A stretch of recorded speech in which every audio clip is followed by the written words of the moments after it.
fuck you doing? Remember that name? Good pizza with 3 Z's, baby. 3 Z's.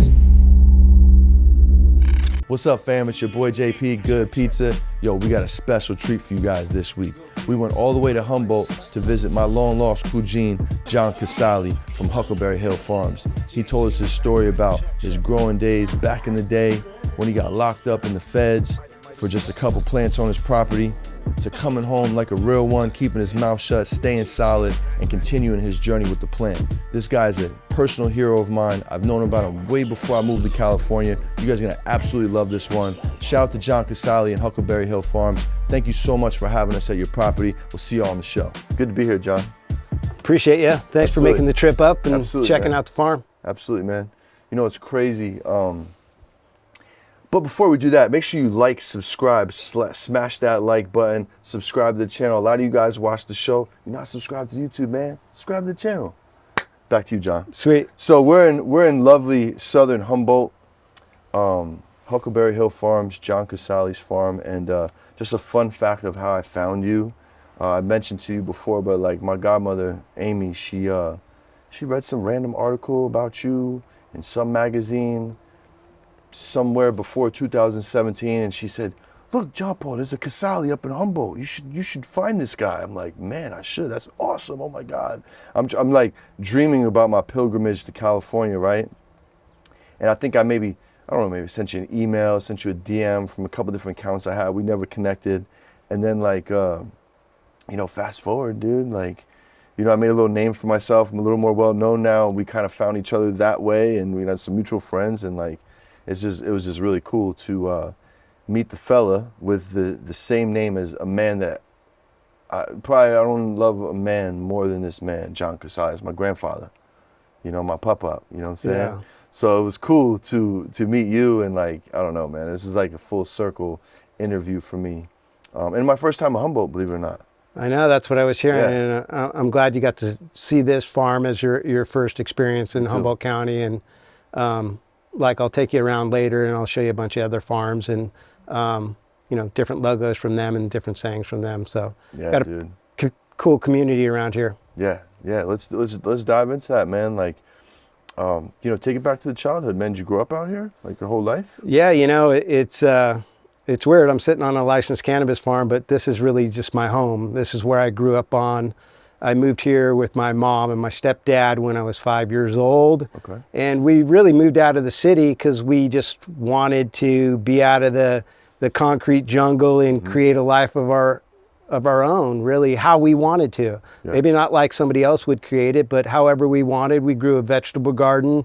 We did all kinds of things, and we did it as a family unit. And it was an amazing way to grow up as a kid. And I have no regrets over the last 50 years. It's been an amazing journey. So you actually grew up here. This is your property where you grew up. This is my property. It looks a little different than it did then. Sure.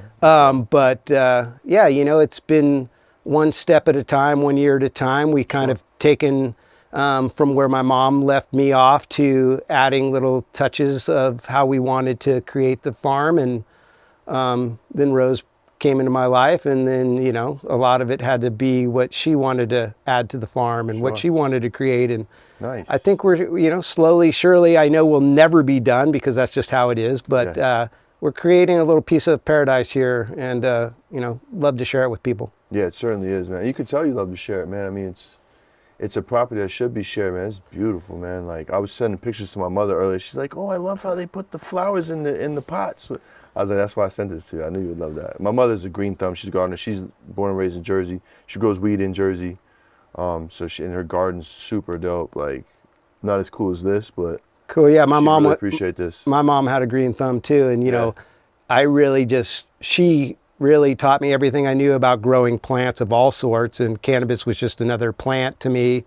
I looked at it the same way I looked at a tomato plant. Yep. Really, it was never something big, bad, and ugly like they've been portraying it through the war on drugs in the last 40 years. And so I kind of look at it differently than probably a lot of people do. But like I said, I learned everything I know about growing from my mom, and I think if I'm being truthful and honest, I think the most important thing that my mother ever taught me about growing plants is that there's no substituting TLC, tender loving care, and giving those plants individual attention. So as you know, we've commercialized a lot of this cultivation growing techniques.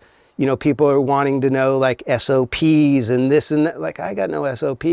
You're looking at the plant, you're looking at those individual plants and those different cultivars, because every cultivar needs a different attention and different technique, different things that they want. And it becomes part of you. It becomes just Rose or I can stand at the bottom of the driveway and we can look up on the hill and we can see like a little leaf wilting, and oh, that one might need water, something's going on, maybe it's got some stock rot. And so it's just like second nature to us. And not that we don't have mistakes, but we're starting to, dial in what we're doing with the cultivars that we're growing here. Nice, man. Yeah. How much, I guess, canopy, square footage do you guys have? Some things are pretty spread out. Like, how does that work here? Yeah, we were the fourth existing farm in Humboldt County to get a permit. So they were also learning, like, how are we going to do this legalization thing, right? California made a lot of mistakes. Humboldt County made a lot of mistakes.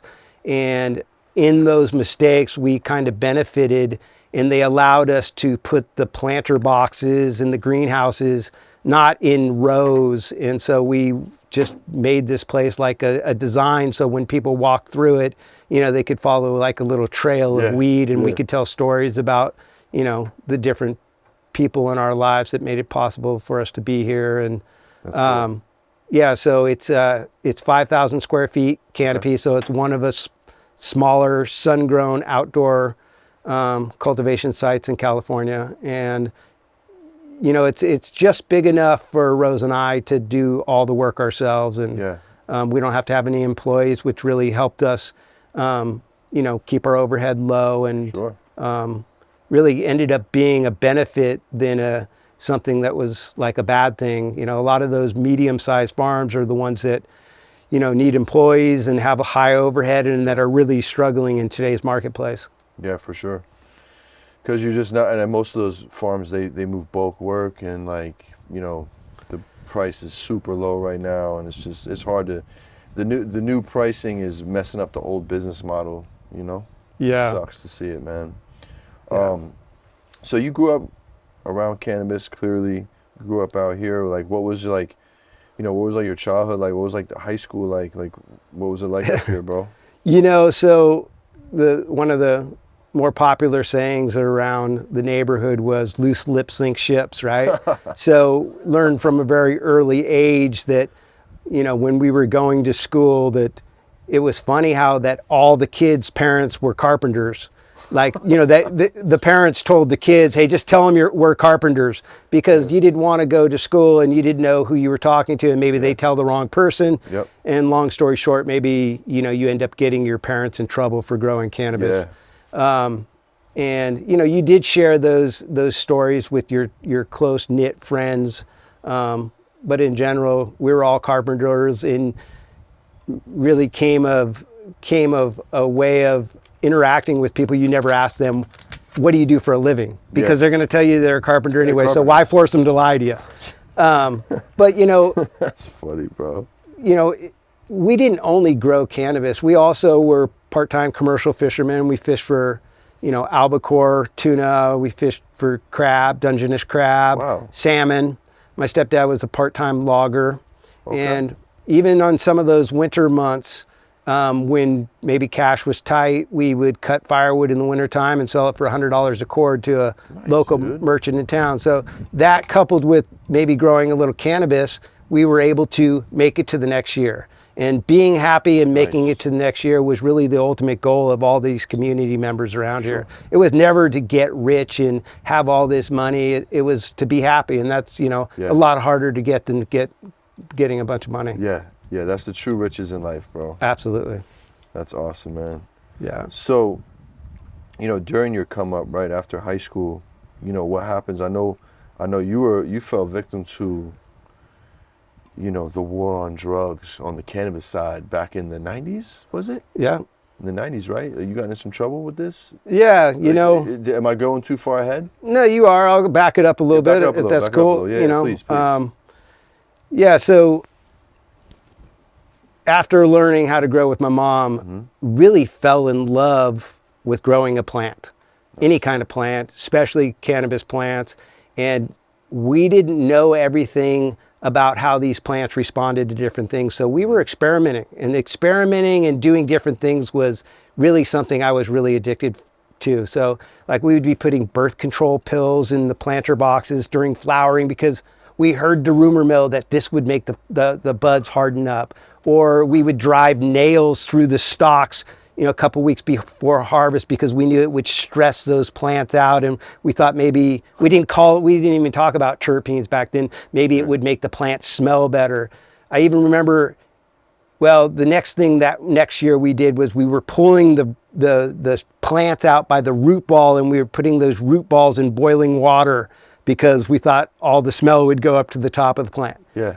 I don't do any of that stuff today. Yeah. So whether or not it worked or not, it was still fun trying, and in a little bit different, not so extreme. We still are experimenting around with, you know, different fertilizers or top dressing with different things, or getting mulch from underneath the manzanita bushes, and really trying to make the plants that we're growing here taste like the place that they're actually, you know, being harvested from. So it's the taste of the place that's really unique to the individual farms. Taste of the place. I like that. Yeah. And so, you know, to get to your question, as we were going on, begged my mom who was a Christian, who parents were straight as an arrow, went to church every Sunday, would never accept the fact that their kid was growing cannabis. Gotcha. That's what I grew up in. And so my mom had a really hard time, first of all, growing cannabis because she felt like, okay, it's illegal, we're doing something bad or whatever.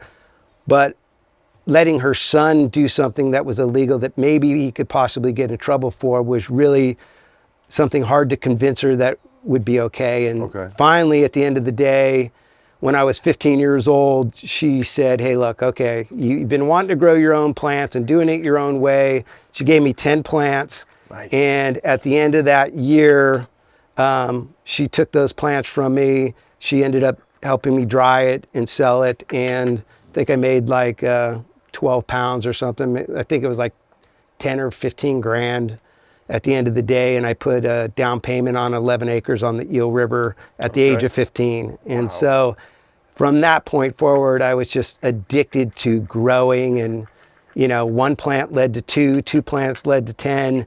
And it was just like, okay, I can do 12. And it kept accelerating as I got older. Yeah, and, dude. So fast forwarding a little bit, you know, Ronald Reagan had declared the war on drugs in 1985. And as the helicopters got worse, the eradication teams that used to cut down our plants and do enforcement on us, not very often would you see somebody go to jail. So my mom just really didn't like this, and she really wanted to spend most of her time on the ocean. So she bought a 90-foot commercial albacore boat with my stepdad, and they said, hey, we're going to spend 11 months out of the year. You know, you're more than welcome to stay here at the property, take care of the roads, take care of the animals, and do all that kind of stuff. And, you know, I was like, okay, that sounds great. You know, that's great. Go for it. And so my best friend and I started growing together. And like I was saying, enforcement was tough. Like there was 3, 4, 5 helicopters in the air dropping guys down on wires, you know, with AR-15s. Like it was no joke. It was like an army squad that would drop into the gardens, cut the weed down, and then put it into nets. And then the helicopter would carry the net loads out and then take it to the con camp and burn it. Wow. But very rarely would you ever get caught up in that, because we never grew within the curtilage of our home. We always grew out in what they called an open field search. So unless they caught you in the garden, they couldn't really prove that it was yours. Got you.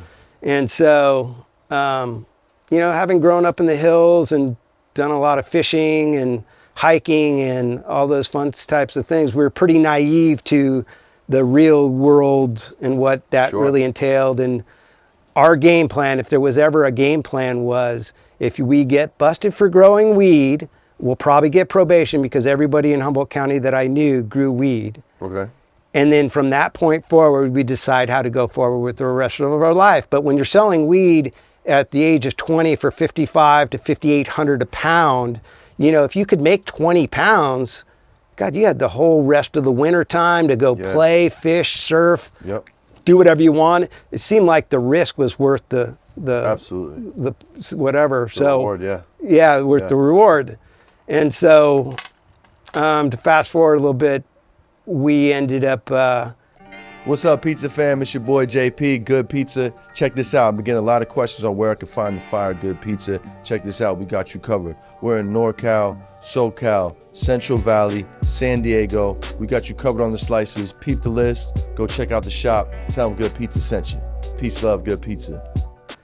that summer we ended up, my parents were gone now, they're on the boat. Okay. My best friend and I are going out every morning. We're working in the gardens. We're growing underneath a canopy. So we're growing underneath bushes. So when the helicopters and the airplanes fly over, it's harder for them to see that marijuana green through another color green. And so we'd go underneath these big old bushes, hollow them out. And then you weren't growing a 1 5-pound plant. We did it grow room style back then to make up for the smaller plants that got less sun. And so we just put more in the same square footage as we would one plant. And so that 1 5-pound plant, maybe we would have 20 plants underneath the bushes to equal the same amount of weight that we'd get off that one. Gotcha. And we didn't know like how big a deal that was. And this old man down our road ended up turning us in. And oh man, it was the summer of '92. He was 90 years old. You know, I don't really doing the right thing. You know, yeah, he was just like these young kids are running around here growing weed. I don't know them that well. And yeah, it was our first year and we just, on that piece of property, and he turned us in. And long story short, I had 30 federal agents show up here at my house in 1992 at 6 o'clock in the morning and came out my door and met a guy with a 9mm pistol to my head and searched my place, took me in the house. They were actually fairly nice. You know, they didn't rough me up. They probably already knew where they were coming. Like I would never hurt anybody. And they searched my place. And then at the end of the day, they left my place and they handed me a little yellow speeding ticket like you might get on the highway if you were speeding. And I said, well, you know, this is nothing like I thought getting busted would be like. Yeah. And they said, well, if we want to contact you, we'll come back to you. And so immediately I talked to a lawyer and, you know, explained what had happened. And he said, well, if it was the feds, you know, they have up to 5 years to charge you. And I was like, yeah, that's like, I've never heard of that before. And so a year and a half went by and nothing had happened. And so me and my best friend, we started growing again. And lo and behold, I think it was really 15 months to the day that they had come, served the search warrant. They came back and they served what they call a federal arrest warrant. And so that's when they're ready, they have enough evidence and they were gonna charge you. They took me down to San Francisco Federal Courthouse building and they charged me federally, which was completely different than what the original game plan was. Stop and figure out how to go forward with your life. Now I was really fighting for my life, looking at a mandatory minimum for a first-time nonviolent offender of 10 years to life in prison.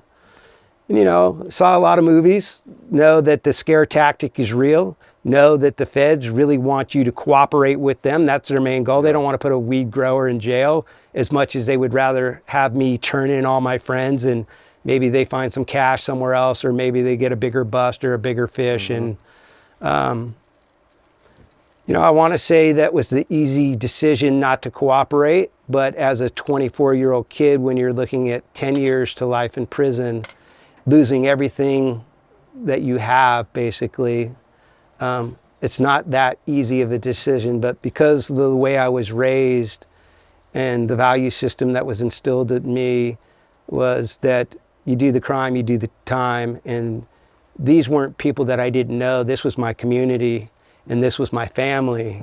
And there was no way in hell, that I was ever going to cooperate with them and send somebody to prison for something that I had done. And was the Respect, bro. best decision I ever made in my life, looking back. And Yeah, you're a legend now, bro. told my lawyer when we were going to court that I want to explain to the judge who we are as people. And my lawyer kept saying, he don't care who you are, it doesn't matter, these are the brackets, we just got to maybe tell them, let them know you're a first time nonviolent offender and see if they'll have mercy on you. And he stood up after 3.5 years of going to court and he said, I want nothing more to do than to give you less time, but because I'm bound by the law, he gave us the lower end of the mandatory minimum, which was 10 years, 120 months. And in federal time, you do 85% of your time. And Sorry. I got, no, you're right. And I'm glad you understand what I'm talking about. Yeah, I got a lot of friends that did Fed time. Yeah, and so I did get like 7 months off for a drug program I took, this RDAP program that they had there. Usually it's a year. I got in there late, and so did 6 years in Lompoc Federal Prison Camp, which was as easy as you could be if you're going to be in jail. And then they transferred me to Nellis Air Force Base in Las Vegas to do the RDAP program and get some of that time off. So I did a couple years over there. Nice. Yeah, and then How old you got locked up? 25? I was 24. 24. Yeah. Excuse me, I was 24 when I got busted. By the time I went to court and did all that, I was 29 when I went to jail and then got out when I was 36. Wow. So missed a good Those are chunk of some my life good there. years, bro. There were some Jeez. good years, yeah. And so, one of the most memorable times, at least coming out of jail, when I drove up this driveway with my dad, had picked me up from the halfway house in San Francisco and he drove me up the driveway. It was kind of a surprise. As I came up the driveway, there was 50 people from this community here to greet me, to help me get my life back in order. And it was truly like a family reunion for something that I had gone through that a lot of times, people get forgotten, or, people have their own lives and their own families, but they were all here and they brought me silverware and plates and toothpaste, everything that we all take for granted. Yeah. But when you don't have them, it's everything. And so they really helped me get my life back in order, and worked a landscaping business with my best friend, the guy I got in trouble with, for a few years until I got off probation. And then with the 215 and all that, I just started growing again. Again, baby. Yeah, and so, I wouldn't trade what happened to me for anything, because, we all in life have bumps in the road, and I don't think any of us should want to change those experiences that we have. We just learn from those experiences, and they really create the person that we are today. And so, am I happy I went to jail? I could have went a lot less time and probably learned the same lesson, but it really gave me a chance to really understand people, really taught me that even though I didn't deserve, or I believe I didn't deserve to get so much time, I wasn't going to be bitter and angry for what had happened, because that would be a life sentence. And so that's when I created Huckleberry Hill Farms and went legal. And now, long story short, I get to share something that I was doing with my mom when I was 10 with the world. And amazing, bro. Pretty cool. That is pretty cool. Yeah, pretty stoked. Don't know where I'm going, don't know how I'm getting there or what we're really doing. But the one thing I learned while I was in jail, and I probably learned this lesson a year to the day I was in jail, my mom passed away. And that was like a really hard time to hear over the microphone, hey, can you come to the chapel's office? And you're feeling pretty alone. And it was this community that really helped me through that time. But I'm sorry about that, bro. Man. Really instilled in me that I can't take tomorrow for granted, and really need to appreciate every day for today, and stop living in tomorrow and wanting to do all these things and go faster and faster and faster, because my mom was 50 when she passed away. Rose's mom was 48 when she passed away, and a special lady that really encouraged us, or is the reason behind why we got a tourism license. I'll tell you that story later. Was only 36 when she passes away. So we can't take tomorrow for granted, and let's appreciate today for today. And I'm just so happy to finally have gotten to meet you and sitting here with you and sharing the story and you helping really educate people. I mean, what you do on your podcast is really what's going to help the small farmer of the Emerald Triangle survive, whether or not you know that or not. And that's why I'm so grateful you're here today. Thanks, man. Yeah. Yeah, I'm grateful as well, bro. And for you to tell, you know, you're like our forefathers in this business, and for you to share your story like that, and like the utmost respect for keeping it solid, staying down and not snitching on your people, bro. Like that's the utmost respect for you and being a stand-up guy, because a lot of people do fold. A lot of people can't do time.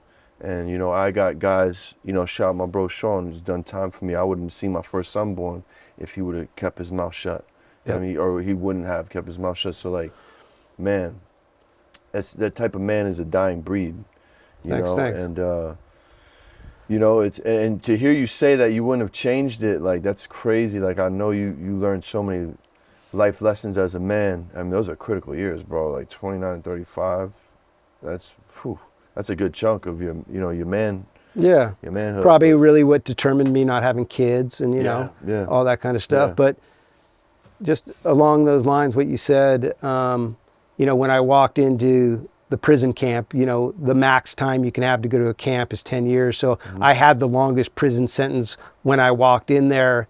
And what I found really interesting, especially being, you know, a white guy scared to death, hearing all these rumors that you're going to get your ass beat and all this stuff, didn't really quite know what to expect. But because of that one thing, because I wasn't a rat, they always ask you for your PSI report, your pre-sentencing report. Let me have your paperwork. Run it. They, you know, they check you out, and man, the blacks, the Hispanics, the all the different ethnic groups, man, just opened arms. What do you need?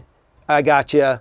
Like, it was an amazing, warm feeling from a group of people that I would have otherwise never met, and realized that there's just so many misunderstandings that are sitting in prisons, and it really not affecting those people that are in jail so much, but it's really affecting those family. And if you're unfortunate enough or fortunate enough, I don't know how to say it, to have kids, those kids are missing a big part of their life with their mother or their father. And that's the true crime. Once you're in jail for a year or so, you know, you get into your routine, and it's like, I know I'm eating chicken on Sunday and I'm getting up at whatever time, and you know, I know my, you know, my inmate number, and I know all those things. Life is simple. Programming. Like, I don't have to worry about bills. I don't have to worry about nothing. It's your family on the outside that really is the true punishment. And that was ultimately why I decided to try to grow. I wanted to grow, but that's why I went legal, was, you know, I didn't want to put my family through that again. For sure. Man. Sorry, that was long-winded. No, that's good, bro. That's all necessary. So now, you know, it's a Prop 215 days, right? You got your farm back going. So you're with your best friend? You and your best friend still rocking? My best friend's my neighbor. He's still my neighbor. Oh, nice. Yeah. Dude. Love that. Yeah, me too. Okay, cool. Shout out to him. We don't know if we're going to mention his name or not. Yeah. Well, shout out to him. Yeah, shout out to him. Yeah. So what's the Prop 215 scene looking like for you? Like, what strains you guys growing? Like, how big did you guys go? Like, so, you know, that was another, every county was, chapter like? Every county was different, right? They all had different rules. And, you know, you go to one doctor and he said you can have 10 plants. You go to another doctor, he said you could have 99. And was that per parcel or was that per person? I had friends that had 4 people in his family, went to the right doctor, was growing 400 plants. Wow. Four scripts at 99 plants a person. I mean, you're taking down 1,500 pounds. Yeah, like, you can't smoke that much weed. No. So we all exploited the 215 days just like every county did. Hell yeah. And, you know, the DA got on the radio one time and said, as long as you don't have more than 300 plants, we're not going to bother you. And that really exploded it. Then the green rush came in. And so all different groups came into Humboldt County and the Emerald Triangle thinking that this is one of the best places in the world to grow weed, and really did some environmental damage and exploited it. And we're really here for the money. And none of us were here just for the money. Yeah, we all did it for money to help us make car payments and house payments and all that. But it was always about the environment first for us. And it was about taking care of your community and your, you know, your fire departments and all that kind of stuff. Because this is a place that we built. This was our house. And not many people outside of Humboldt County really truly understood what Humboldt County was about. It wasn't just about the weed. It was about the feeling you got, that feeling of being safe and around people that really cared for one another. That was the true magic of this area. Sure. What how is like Humboldt, this is a big part of the triangle, you know what I mean? How do you think is different from back in the day? How has it evolved or devolved or whatever, however you would call that? As that price went from $5,500 a pound to $500 a pound, a lot of the different shops in the Garberville area and even Humboldt County, Emerald Triangle, have shut their doors. There's no longer a bunch of different ethnic groups around here trying to grow a bunch of weed. There's just not a bunch of money in it anymore. And so as a small farmer, if we were planning on trying to stay in the area, we have to pivot. We have to do something different. We can't compete with the glass houses or Santa Barbara that I think declared that they grew over 10 million pounds this year. We got to be us and we got to do something different. And so really trying to grow strains that nobody else in the world has, really trying to highlight and educate people about who we are as people, because eventually with federal legalization, I truly believe that our stories and how we helped create a multi-billion-dollar industry will matter to those consumers. And I never say we grow the best weed in the world, and I always say we because I'm talking about all of us. What happened to me going to jail could have happened to any one of my friends. So it's always about we. Like the weed that we grow here, we'll never say we grow the best weed in the world, because what makes me feel good might not make you feel good. I don't say outdoor is better than indoor or mixed light, because they're just two different products and they all have their time and their occasions, just like alcohol does. And so I support anybody that wants to grow the plant, because this plant is magical. This plant has an ability to relieve stress, to heal ailments that we're just beginning to touch on. It's like, to take that away from any one of us would be the end of us. And I'm glad I'm able to do that. And I'm glad that I can see a light at the end of the tunnel by growing strains like a white Thorn Rose that really is tied to my mother, and a strain I used to grow with her, the Paradise Punch, when I was 10. Mom's weed we grow here, and Amalfi and Margie's Magic, strains that probably most people have never even heard of, but really mean the world to me and what we're trying to, educate people about here. And a lot of the other farms, like Ridgeline Farms, has a strain he called Lance that he bred with his dad on the side of the mountainside. And, he's a farm that's the only farm in the world that has it. He's kind of exploring around and with cookies and messing around with that. And, Burner, people have their opinions of different companies, but Burner's been nothing but very supportive of the sun-grown movement, even though he was primarily indoor. Like, he loves indoor. He comes up here and he gets weed from Jason all the time to smoke for his head stash. And so, what's up, guys? Just want to take a quick second to shout out my sponsors over at Grove Bags. Listen, Grove Bags are hands down the best way to store your cannabis. Forget jars, forget Mylars. Nobody does it like Grove Bags. Listen, it's a 6-layer, non-static bag. State-of-the-art technology. It's gonna keep your weed fresher for longer. It keeps your cannabis between 58 and 62% humidity at all times, the optimal humidity to store cannabis. It's gonna increase your shelf life, help prevent mold, weight reduction. Hands down, it's the best product out there. We don't use anything but Grove Bags at Good Pizza. And especially if your product is in stores, we all know there's some shelf life issues at the stores. This is gonna keep your product lasting longer on those shelves, so when your customer goes to try it, it's gonna be fresh cannabis. Listen, if you wanna store your cannabis the proper way, use Grove Bags. Use promo code PIZZA with 3 Z's. That's PIZZZA. Tell them Good Pizza sent you. Yeah, I think the way forward for the small farmer is growing strains from their childhood, and then really educating people and hoping that they enjoy those strains. That's cool, man. Yeah. So let's talk lineage on the White Thorn Rose. So Paradise Punch, I was, just being a weed nerd and just going through my catalog, I'm thinking it's a purple punch cross. You said you were growing this with your mother back in the days, no? Yeah, that was in late 70s, 78. Oh, man. And so it wasn't called Purple Punch back then. It was called Fruit Loops. And, it was the name that we named it. And that was a strain that was Blueberry Kush. Okay. DJ Short Blueberry. Yep, I'm and familiar. we crossed it with my mom's best friend to a Lavberry Okay. Kush, and they called it Fruit Loops. And we mainly grew it back then because it was a truly earlier harvest, always harvested about September 7th, somewhere right in there. So if you were on top of your game, you could harvest your weed, dry it, cure it, and get it, you know, it was all traditional days back then. You could get it to the marketplace and get it like $100 or $200 more a pound back then. And that was a big deal back in the, Hell yeah. you know, early 80s, late 70s. And so, and it also, another benefit it had is a lot of times with those early storms, you would avoid the, you know, 2-3 inch downpours that a lot of farms really got punished by because you were already harvested. So,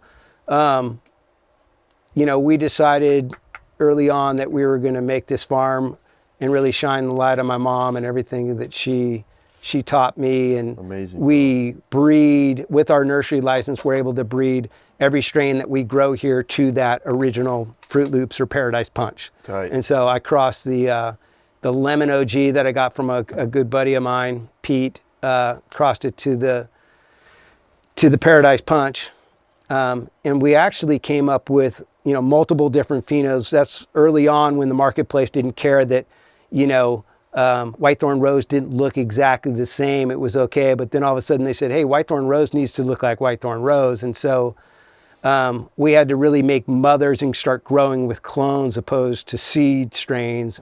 Okay. But in that process, we found another strain with the same exact cross. Wasn't just White Thorn Rose, it was another strain called Mom's Weed. And it wasn't as purple, but it was pretty fruity, and it was really, it's an amazing strain too, and we still continue to grow it. It's actually one of the strains right behind me right here. So Oh, cool. it's a little bit later. Cool. It turns out to be a giant plant, which isn't always great, but yeah, pretty amazing. Nice, dude. Well, I told you earlier, we'll tell the people on the show that we had a Force collab recently. Shout out to my homie Marcos, CGO. He was doing a hash hole drop for his first rec drop, and he was pairing all this stuff together. He got his hands on some White Thorn Rose rosin and paired it with my flower Fugazi going by Cadre Verde. And bro, these two paired together so well. I would have known if you would have So put my well. logo on that little collab. Oh, bro, so look, it wasn't mine. It wasn't mine. I'm just kidding. I'm just kidding. That's all CGO. Hit me up. I had nothing to do with the packaging. Nothing to do. Yeah, I'll get. But Just kidding. we should run that back, man. That would be really cool, man. And we'll get your logo on it. We'll do a, you know, Cool, we'll cool. do I'm just we'll do a giving real shit. I'm collab. just kidding. No. This is the year of the collabs for me. So I'd be honored to do that with you. Right, I Get think the Casali good. boys in action. You feel me? There you go. You know? I think good people that have the same values should participate in that way, so we can uplift each other and Absolutely, educate man. people, and I can turn them Absolutely. on to what you're doing if we're like-minded. And I think it's Absolutely, a man. good thing for the consumer more so than me or you getting you know props for Yeah, man. whatever it is. So And I tell everybody with 2 ears, like, no, bro, these are Casali, bro. I'm telling you, man, we might be related. This might be my cogene from the other side, bro. We don't even know. Yeah, You know, for sure. so I always tell that story too, man. I was like, that's too cool, man. When I seen that, like, that was super organic too. He's just like, yeah, I'm doing yours with the White Thorn Rose. I'm like, hold up, I know Yeah. it's that guy. pretty stoked. know? The White Thorn Rose has gotten a little cool. bit of attention over the last several years. It's a pretty plant too. This is super just. Dude, you got to be real. Man. Come on, to be real with the people. I know exactly what you're thinking. You're like, this purple is too purple. Like No, I it's don't a mind weird it, bro. purple. No, it's a dark. forbidden It's fruit deep. It's purple, which forbidden is fruit. It's deep, there's a bro. little deep forbidden It's fruit deep. There's that I don't tell people about because there's a they little were bit of like it. anti-forbidden fruit. A little bit of the vibe in there. It's you in know? there. Oh, is it actually in the lineage, literally? It's hidden in there. It's so, hidden. It's hidden. Don't worry about it. It's kind of way tough. in there. It's so far in there, I don't Tough. even tell the story because it's just Yeah, don't bother. yeah. Don't bother. Don't bother. It's like saying, yeah, I got ice cream cake in there. Like, oh, Yeah, right. Chill, Yeah, bro. same thing. Good point. yeah, Yeah. yeah, that's cool. Um, So I recently saw this strain making some more noise with a comedian that I follow, Bert Kreischer, right? Did I Yeah. say that right? Yeah, actually, yeah, this is hopefully a future jar that possibly. The Machine. Oh shit! The yeah, Machine. The Machine. Yeah. Yeah.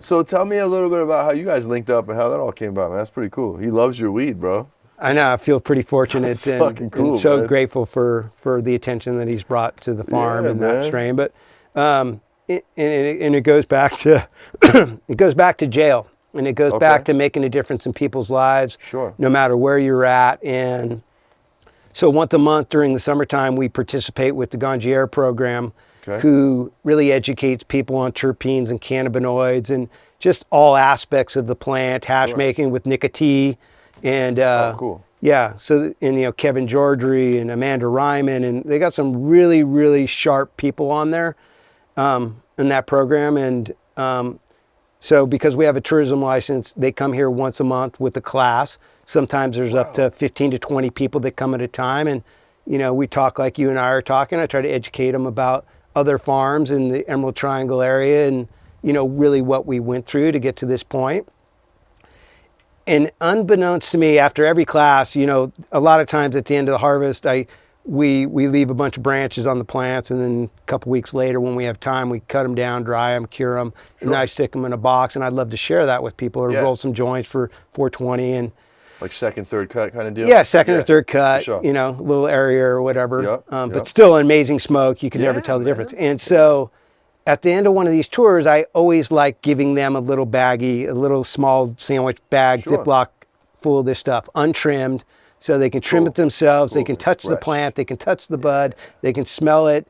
And so this guy, Matt, who's now became one of my good friends, who's actually coming up with Bert's sister, his girlfriend, this weekend, took some down to LA and shared it with Bert Kreischer, and he just had never experienced anything like that before. And he got on one of his podcasts with Tom Seguro and another one with the skateboarder, who's the famous skateboarder, Tony Hawk. Yeah, sorry, Tony. Oh, tight. Yeah, right. Wow, the goat. Jeez. Yeah, it's hot out here. Anyway, so yeah, so the goat. So they're on a podcast together, and he's yelling, "Oh, dude, this is like the most amazing strain," and he's sharing it with them. Does Tony smoke? No, they weren't smoking on. They weren't smoking on the thing. He doesn't smoke. I don't know. I'm asking. They didn't smoke on the show, so I don't know. But Bert at least showed him the jar of the white thorn rose and yelled it out a few times. And from that point forward, like I had like 500 to 1,000 people reach out to me after that podcast. Where can I get it? Where can I get it? And, you know, just crazy, man. Was super cool of him. And so we're trying to really, Jason with Ridgeline Farms crossed his award-winning Lance to our award-winning white thorn rose. Oh, yeah. We want to hopefully name it the Machine after Bert Kreischer and put it in his packaging. You know, none of this has been talked about or worked out. Like I said, Matt, his sister's boyfriend's coming up this weekend, and they're getting 12 plants, and I'm going to make Bert Kreischer do a pheno hunt of that Lance Whitethorn Rose cross. So the weed that we hopefully can put into what we hope is his jar will be a strain that he approves of and something that he liked for whatever reason. And so that's the game plan. Doesn't hurt trying. So far it's not going that smooth, but you know, he's coming up to pick up the plants, and it's people like you and it's people like him that have really brought a lot of attention to the area, and that's what we need. Yeah, man. People need to know where good sun-grown's being grown, and you know, especially with everything in the news, something, you know, hopefully is pesticide-free, grown organically. You know, we get influence from the ocean here, so sometimes it's foggy, little salt air. You know, it tastes different. It kind of, like I said, it tastes like the place. Tastes like the place. Yeah. That's a real thing, man, for flower and rosin production, man. Are you guys doing rosin production here? You guys washing? So 90% of the flower that we're growing here this year, and even on a couple other farms, is going to rosin. Cool. And a whole nother world that I don't know a ton about, but is a group of some really cool, interesting people. Yeah. And was really introduced to it through Belle. She used to work with Frenchy Cannoli and Heritage Hash Co. And they really, you know, brought a lot of attention, won the Emerald Cup Awards multiple different times with the Whitethorn Rose. And, you know, those are just people that are super passionate about what they're doing and how they're doing it. And it's not so much about money to them as is really about educating people of what they're doing. And Yeah, straight TLC for All right. sure. All right, yeah, man, I can't wait to dab it after the show because I learned my lesson. Don't do dabs on the show anymore. Shout out to the show. I can't wait to dab it after the show because I've had it in hash form in the doink, you know what I'm saying, which was amazing. But I want to taste the terps straight, you know what I mean? Yeah, and so we'll along smoke a those joint and I'll do a dab. right on along those lines, what I'm experiencing now is, you know, working with like 4, 5, 6, I think 8 or 9 different manufacturers that Yeah. all have their own particular way of processing Oh, yeah. rosin and stuff. Like, difference, bro. you know, you telling me how to grow is the same as me telling them how to make rosin. That's true. It's intense. and like, it all tastes different. And Yeah. again, Yeah. I don't, people say, which one's the best? And I say, you know, I don't know which one's the best. Yeah. It's really personal preference, and they all put their own little touch on it. Yeah. So they're individually just different products from different companies. And I've had a lot of great experiences, especially with like iPoppy, who I'm working really close with. Nice, yeah. And, you know, Bear Labs and Punch Extracts and Rosin Tech is a Tight. cool group of people. And Canacraft is, you know, hooked it up. And, you know, Kalia's got a mix of the White Thorn Rose. that's where I had it from. Oh, Call really? Yeah. Right? Shout out to Mark. Yeah, and they all do their unique, different things. And it really brought a lot of attention to man. the White Thorn Rose. And so looking to, you know, expand on that this year and really get more and more people to experience White Thorn Rose, which ultimately at the end of the day is bringing more attention to the Emerald Triangle sun-grown small farmer. Hell yeah. That's the goal. You know, speaking of rosin, happy 710, dude. Oh, happy 710. 710 today. Look at that. We didn't even plan that. Yeah, I guess right? we did, but not like that. You know what I'm saying? Yeah. Yeah, that's cool. People, my boy's like, yo, what are you doing for 710? I was like, man, I'm going to Humboldt, dog. I want to interview my cousin. My cousin, sweet. Yeah. Hell yeah, man. Dude, the resin coming off my fingers is just purple and black, dude. This is wild. Yeah, it's wild. pretty unique. And, you know, most people that smoke the rosin, you know, Get that finger hash. I spend a lot of time on Instagram. That's my marketing tool. Yeah. That's the way I get to interact with the consumer. And so usually up at 4:30 in the morning and, you know, DMing people I don't even know. And, you know, most people just say, hey, you know, this is just a really unique terpene profile that they've never experienced before. So it's cool knowing that, you know, we have something special. And You do. at the end of the day, I just don't want to screw it up. Don't, like, bro. I know I Keep could it screw close. it up, and I don't want to screw it up, and I just want more and more people to enjoy it. And Well, that's cool that you're doing it 90% in rosin form because, you know, that it'll get to more people. You know, it'll last longer. You know what I'm saying? right. You know, People are making gummies. There's a White Thorn Rose taffy dude. iPoppy's about to launch here pretty That's soon. exciting. That's exciting. Just won 3 medals at the state fair. We just got notified this last week. Nice, dude. Yeah, so people are still liking it because, as you know, and I know, is strains come and go. They do. And like, how long is White Thorn Rose going to be something really popular and huge demand? Yeah. You know, the Brianist, who's really helped facilitate a lot of the washing projects that we've done with manufacturers, and really is just one of my heroes in that industry. Calls it the forever strain. You know, he believes personally, and he's, you know, probably pretty biased, so won't put too much weight on it, but he believes that it'll be someday when I'm gone and Rose is gone, will be maybe a Skittles, hopefully, and I don't mean to put it in any category it doesn't deserve to be into, but the OG, it'll be known, and I guess my legacy just wanted to be recognized as something we created, and still people remember where it originated from, with my mom and all that stuff. Yeah, man. That story needs to be told over and over, bro. Like, Yeah, after a while of fun telling story, it, man. you're like, man, people are tired of hearing this shit. bro. There's always someone that didn't hear your story, man. Yeah. You know, we're in the beginning of this, like, people coming out of the shadows to do interviews. Like, I got a lot of people on my list that don't even want to be interviewed yet, and I respect it. You know what I mean? Yeah. Like, this is we feel like we know so much, and this is our life, so we feel like other people know it, but people don't know this shit. We're like weed nerds, like 1%ers, like, you know what I'm saying? And that's what I'm told from a lot of businesses and people from the East Coast, especially. Oh, yeah, they man. said, oh my God, you guys come here, and visit, and we can highlight you guys of what the mind blown. You got a whole nother world you have to tap into, bro. Just in our We're country, just from this little spot in Humboldt. Man. It's like pretty You'd be small. surprised how many people know about you, bro. I knew about you before I moved here. I was working in a corporate building in a fucking suit, hating my life, trapping weed by night, working by day. And we come across an article from you, so it's like, bro, it's crazy how that happens. I always want people to understand that, like, I'm not trying to be anybody but a farmer on the hills of Humboldt. My concern, and Jason with Ridgeline, really our ultimate goal is really to shine the light on the Emerald Triangle small farmer. Yeah. And I always say that because as well known as we are, there's so many amazing farmers in the hills that nobody knows about, producing some of the most amazing weed.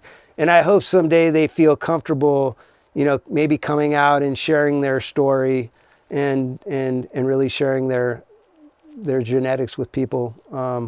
It's a hard thing to do after being in the traditional market for like 45 years. Yeah, man. Coming out of the darkness into the light, it's a scary deal. I made it this far. Do I really want to hop out? Right? It's crazy. And I'll tell you what, I'll hop right back in that traditional market if this doesn't work out. Yeah. Whether or not I'm making money or not, I mean, it was way, as much of a risk as it was, man, we'd all give anything to be back in those days. Yeah. For sure. For real. Yeah, that's a fact, bro. Yeah. So, what's next, man? What's the next 5-10 years look like for Huckleberry Farms? I got a comment on that. That's no pinner. No, sir. No, sir. That is a bomber. Yeah, that's how I roll them. Nice. Right on, and got the glass tips on them. Yeah, we throw the tips on there, Way better than that cardboard stuff, huh? Yeah, it tastes better. I think so. Better. It does. A lot of my friends, they rip the cardboard. If they got a pre-roll, they rip. Yeah, dude, I used to do that. Yeah. If you got, that's the way. This is like my little collector thing. Like, I don't really nerd out on anything. I nerd out on glass tips. Like, I buy these expensive glass tips. I got a whole collection. It's ridiculous. Nice. But, whatever. I don't got no hobbies. Collector hobbies. This is my collector hobby. You know what I'm saying? I use them. Yeah, sweet. So the next 5 or 10 years? What's up? What you got? That's what you're asking. Sorry. What's on the horizon? Well, trying not to jump too far ahead like we were talking about earlier. Really just concentrating on this year. Want to make sure that my health is okay. Good. What ends up happening is, to a lot of us farmers, we're so dedicated to the plant and the farms and stuff. There's only a certain amount of time in the day, and if it was just about growing weed, that's one thing. But this whole compliance regulatory thing takes up the other half of the time, right? You're putting on metric tags. Yeah. Rose is putting, entering in the way I grow. Like, I don't know what I'm doing from day to day. I'm killing plants and starting plants. And she's just going, putting in the computer to a system that has no ability to regulate anything. Yeah. So, so at the end of the day, what ended up happening is you get home at 6, 7 o'clock at night. You don't feel like cooking a good meal. You'll grab a frozen burrito out of the fridge. That's right. You got to change the oil in your truck once in a while. So when we were doing depths in the greenhouses, it was just a little overwhelming. So we kind of scaled back a little bit and said, hey, we need to capture the most valuable thing in our lives. And that's our health. That's our time. Absolutely. I got a fishing boat down there. Just haven't fished yet this year because so busy, but that's on the schedule. Hell yeah, man. You only go around once. I want to at least enjoy life as it goes and enjoy the journey as we're going through it. So you've earned it, buddy. But definitely doing some collaborations, like with Ridgeline, did the Lance to the White Thorn Rose. Yeah, man. Did a really cool one I'm excited about with Canna Country Farms. He's famous for his 26 high ossamine. We crossed his number 38 to the White Thorn Rose. Got a super exciting collaboration with Casa Flor this year. Oh, Casa Flor, know them? Yeah. Yeah, Sal hit me up, and Lou. Those guys. Those are the real deal. Like, if I'm going into LA, I want those guys behind me because they got me. Yeah.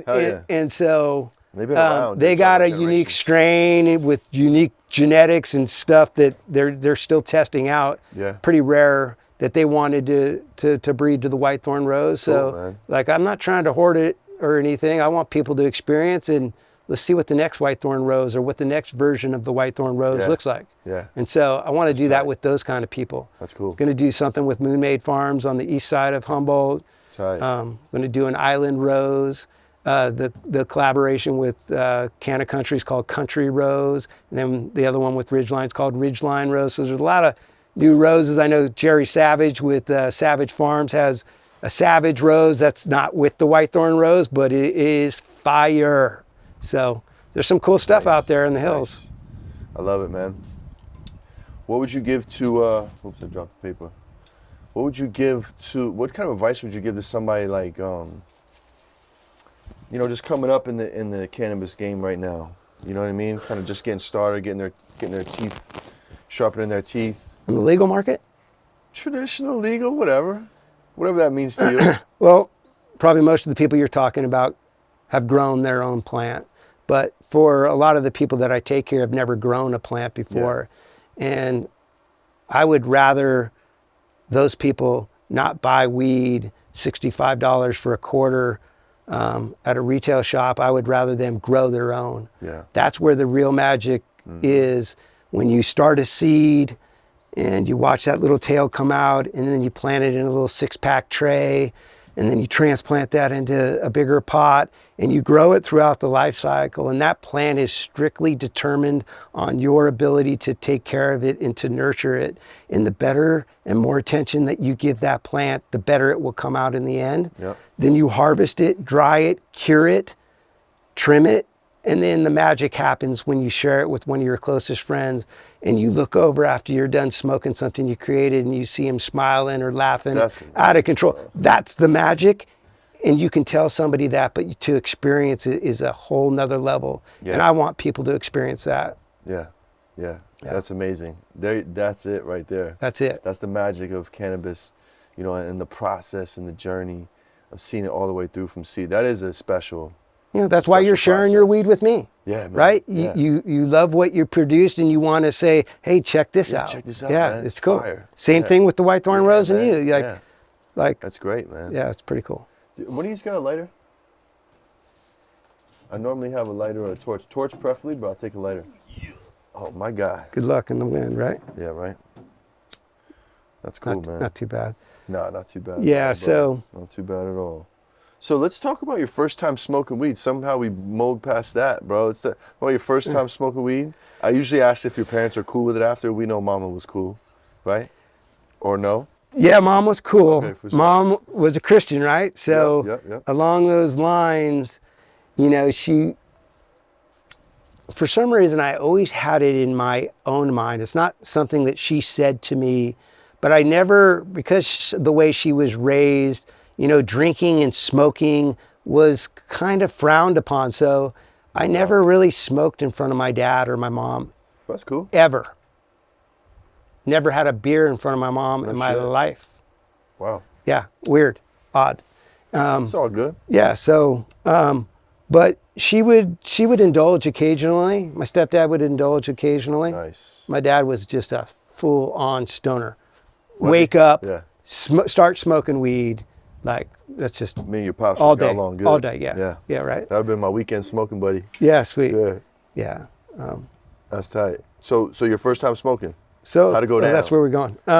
So my first time smoking, I think I was like 16 years old. So I was a late bloomer, really, according to most of my friends were smoking when they were 10, 11, 12. 10 to 12 is usually like something the right in rebel age, you know what I'm saying? And, you know, I was kind of one of the last holdouts, and, you know, I was hanging out with the kind of the in crowd, the more popular groups in high school. And I definitely wasn't popular. I was kind of nerdy. And so I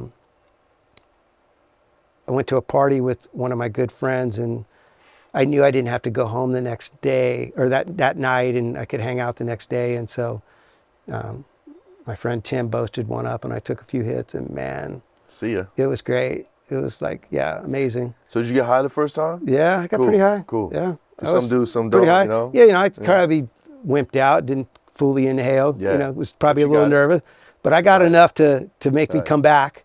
And still now, to even this day, you know, Rose smokes every day, and, you know, maybe I'll indulge, you know, 2-3 times a week at maybe evening times. I don't usually smoke in the morning just because I'm kind of focused on what I'm doing. Yeah.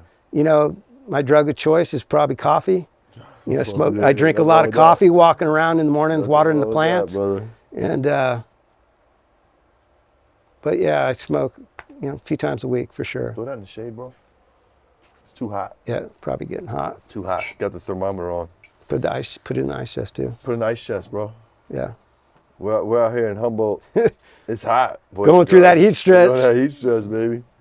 It might not be 115 today, but it's definitely 100. Yeah, for sure, man. Yeah. So let's dive into your top 3 strains of all time, John. We're gonna go one old school, one desert island. You're stuck on an island. One strain for the rest of your life, and something new that you're liking. Yeah, so, I was really fond of OG. And I know there was a whole bunch of different variations of OG back in the day. And really, maybe I think it was trying to make a comeback in the rec market, and then it kind of hesitated. Yeah. And people are just really hesitant to grow unless you know it's going to sell. And so, there's certain farms that, dibble and dabble in different types of OG and put it in their own jars. But really, OG is pretty much my old school strain. Nice. And yeah, Desert Island, maybe like a Blue Dream, something like that. Jack Herrera. Taking Blue Dream to the island, okay. Yeah. Okay, Blue Dream with Jack, okay. Yeah. And then something new you like it. Something new, I got the white Thorn Rose is something that really makes me feel amazing. Also loving smoking, my other friends' weed, like the Lance is just unique in its own way. I know you want me to pick one, but like That's the hard one. The new one's the hard the one. new one. The new one There's so for me many. is more about the story of the small farmer that I'm smoking. Like I love smoking the Lance or the Canna Country 26 because I know the backstory of those people and I know what it took to get that. And to me, that's kind of helps with that entourage effect. Yeah. And so, If could you share what the Lance is? Do we know? Is that disclosed info or is that no, that's not disclosed. Cookie's got it. It's undisclosed, out I there. It's in 33 states now. And I think that's wedding cake. No, ice cream cake. Green Lantern, which he won the 2018 Emerald Cup Sun-Grown category, first year shit. ever. Then the Ridgeline Runts, who he won back-to-back the second year, 2019, with the Ridgeline Runts. And then I think it's an ice cream cake or a Green So there's a Lantern lot or in that something. lineage. There's 2 or 3 different lineage, but I gotta check that one out, man. and I haven't tried that one yet. his claim, when he won those contests, he was able to pick those strains out and he said, this is a winner. Whether or not it was first, second, or third, it happened to win. But he did the same thing with the Lance. And, in his opinion, what he's communicated to me is he really likes that strain grown under mixed light, even more so than like a light depth or just outdoor. Okay. It Nice. maybe the Just profile performs. comes out differently or whatever. He's working closely with Rising Source Farms. Oliver, who's just so passionate about what he does and amazing. Should meet up with him someday. But together they produce some amazing stuff. Nice, dude. Love that. Yeah. Did you want some? Are you chilling? Sure, I'll just try one. This is going to change the game right here, though. It's all right. It's all right. So, and that's our Zeppelin's, the Z. So those pretty tips, white. Yeah, it's pretty white. Yeah. So, if you could bring back one strain, what would it be? Wow, that's good. That's good. Yeah. Yeah. If I bring back one strain, I would probably bring back Granddaddy Purple. Nice, dude. I mean, I don't know where that ended up, and probably somebody has it, but the one we used to grow here in Southern Humboldt, especially we used to grow it indoors. Yeah. It was a leafy son of a gun, but man, that was a really amazing strain for me and spent quite a few years growing You're from indoor. the Bay, right? What? You're from the Bay, right? What you said, city? I assume San Francisco. Where you from? My dad was from San Francisco, grew up in San Francisco. And then moved I up was when you were born in 5? San Francisco, went to Sonoma County, and then moved up here when I was 5. So don't I remember. say that because all my homies from the Bay, that's usually the answer, the GDP. Oh, really? Yeah, so I was just kind of throwing that in there. You know what I'm saying? Yeah. Yeah. I know That's a people are great trying one to to bring bring it back. back. I don't know if they're finding it. It's like it's reminiscent of what I think is like going on with like all these OGs that I'm seeing. It's just not the same, you know. It's just Yeah. not as powerful. The Didn't Turks Dave ain't from coming out. Preferred Gardens claim he had it, or is he growing that? JP? Yeah. I don't know, man. Yeah. I don't know. I know he's working that carbon fiber pretty hard. Yeah. Yeah. Yeah. He's working that, dude. He's got a bunch of shit out there, dude. I'm helping him. I'm not helping him. I'm in the crew of people helping him select a pheno. He's gonna let me rock one for my brand. It's Oh, sweet. permanent marker times candy fumes, and candy fumes is sure banger times Skittles. It's a fucking beast of a strain, Yeah. dude. There's 50 phenos, and like, bro, Yeah. like all of them are. Or maybe good. it was that permanent marker he was kind of getting known he's- for. Won a yeah, lot of things. yeah, Yeah. dude. Maybe it was the permanent marker. He's doing really great work with.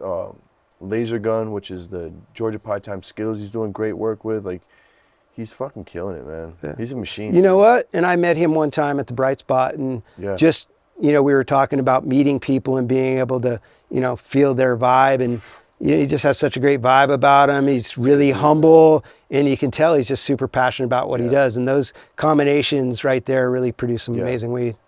Well, you have to be able to produce product of that type of quality at that type of scale.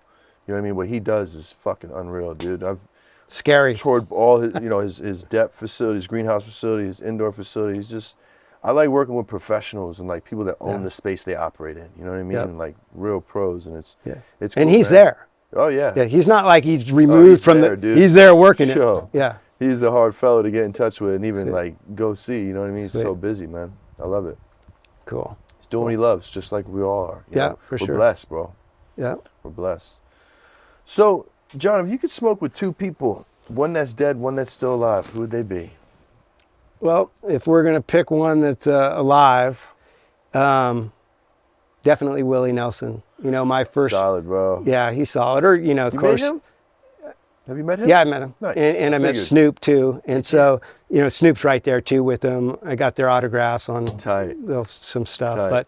But my relationship with Willie Nelson really started in 2017 when he was working with a bigger company and he was looking for flour to put in his Willie's Reserve brand, Reserve, yep, which is yep. no longer in California. They're in other states, but Gotcha. not their flour. It's too hard in California for a lot of Yeah. these bigger brands. And, you know, he sent his crew up here to the farms, and they would pick and choose a bunch of different flour, and then they would take it back to the chief tasting officer, who was Willie Nelson. Yeah. And, you know, he would pick, he said, I want this one, I want this one, I want this one.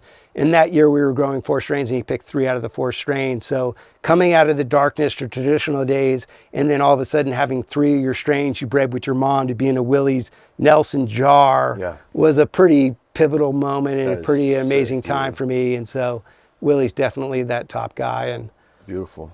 you know, just even talking about my mom and even my dad who's passed away, who I've never smoked with, out of respect for them, the 2 people that probably deserve to have me smoke with them first, you know, would be them. That's cool, You know, man. It changes that when you answer. smoke and you relax and you start talking about your feelings Yeah. and you loosen up a little bit, you know, those are good times to spend with your parents. So For sure. That's awesome, man. Speaking of your parents, do you know, are you familiar with what part of Italy or Sicily your family's from? Did they ever tell you the story? I want to say there was 3 different parts. One was Tuscany, Okay. maybe Piece of my family's from that region. where there is a big winery or a vineyard that has Casali. There's a big bar that says Casali, and I always had wondered if that had some kind of relation. I think it's with an E too. So Really? I don't know. It was And interesting. where is this? In Italy or In Italy, in the States? southern part of Italy somewhere. I Okay. just don't know the exact part, but yeah. So you know where our name comes from is Castelbuono. It's in Sicily. It's this little beautiful little paese, little town on top of a mountain. Like Yeah. literally on top of a mountain. And it's fucking gorgeous. Yeah. If you Google it, check out the images, especially around Christmas. They're known for their panettone. You ever have Yeah, panettone? yeah. Like it's literally like if you go in like all the Italy magazines, like it's literally like they're known for that. It'll come from there, like You one know, of the spots. When I was growing up, we used to have these big Christmases and Thanksgiving dinners with the grandparents and the great-grandparents, and they all spoke Italian. So when I was sitting at the table, everybody was speaking Italian, and our meals looked like, okay, like 7 servings. You'd get like 3 or 4 raviolis, you just, all the different stuff, and it was pretty good. And of course, we ended up the night with the cannoli. Oh, yeah. It was a cool way to grow up. And did you guys eat arancini? The fried rice balls? I don't remember. I'm trying to figure out if you're Sicilian or not. I don't remember those. You ever have pasta con sarde? Pasta with sardines? It's like a sardine kind of based sauce? Never. I'm going to hook you up, bro. I'm going to come up here and chef it up for you, bro. Let's do it. Next time I come up, I owe you a meal. Let's do a good pizza, Southern Humboldt farmers dinner. Yeah, let's do that. And I'll introduce you to all the Southern Humboldt farmers and stuff, and you can talk to them. They need to talk to people like you. That'd be cool, man. Yeah, that'd be sweet. Yeah, we're going to do it. You heard it here first, folks. I mean, how long of a drive? It was like 4. Like 4. Ruben loves driving. It's fine. Okay, cool. Bring Ruben. Definitely. I'll gas him up. We'll come on up. Gas him up. That's good. Right on. No, that sounds good. Man. So, this has been great, man. I love that you opened up your property to us and shared this story with us, man. Before we get up out of here,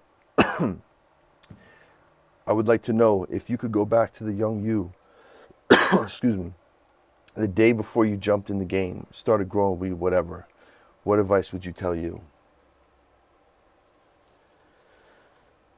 I think I would tell myself to slow down, really reflect on something my mom always told me, and maybe didn't always take it to heart, but really should have taken it to heart more, that money will never make you happy.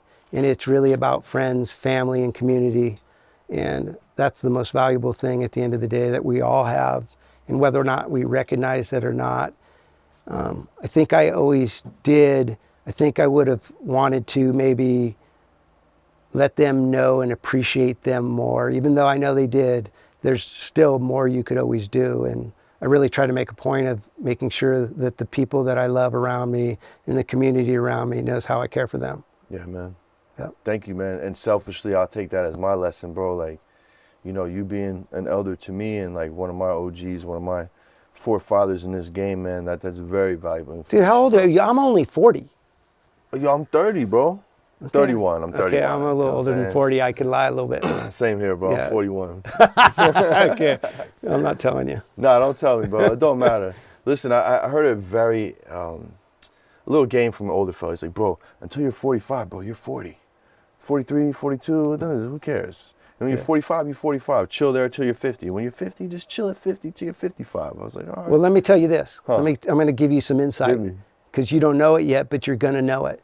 Is from 40 to 50 were the best times of my life. You got some good years coming. Like, you haven't done anything from what you're going to do from 40 to 50. You're going to do some amazing things. Sit down, Bert Kreischer. I feel it, John, for real, bro. I feel it, man. It's going to be a good 10. Yeah. Well, you're passionate about what you do, and I could tell that, and that's why I really wanted you here, because you're the real deal. Thank you, bro. You too, man. Yeah. You too. Solid as they come. It's an honor and pleasure, my brother. Yeah, thank you. Yeah, man. Good things to come. Good things to come. You might be growing white Thorn Rose next year indoor for first time ever. You heard it. You heard it first. Okay. I mean, if you're gonna give your word is your bond, right? You got to commit. Casali, bro. You know what I'm saying? Yeah. It's all good. It'll be in good hands. Sweet. So before we get up out of here, if there's any, if you want to plug anything, where can people find you? Anything that you would like us to help you with, please, by all means. No, I mean, hit me up on Instagram. Is really our only social media. That's Huckleberry Hill Farms. I'll answer your DMs. I'll talk to you. I'll chat with you. I'll give you any advice. It might not all be right or good, but we can chat it up early in the mornings. And Rose created a pretty nice website. You could see our farm and some of the flowers that she grows, called pickhumboldt.com. Nice. Yeah, those are the only 2 things. Nice. And shout out to Rose. Yeah, Rose is the one that holds it together. She's back there smiling. She's holding it down. Yeah. I knew as soon as I got here, she's got this shit on lock. Locked. Yeah, love it, man. My brother, thank you. Thank you again. Great, appreciate it. Absolutely, man. You already know John Casali. I mean, come on, he's a Casali. What are you gonna do? Huckleberry Hill Farms.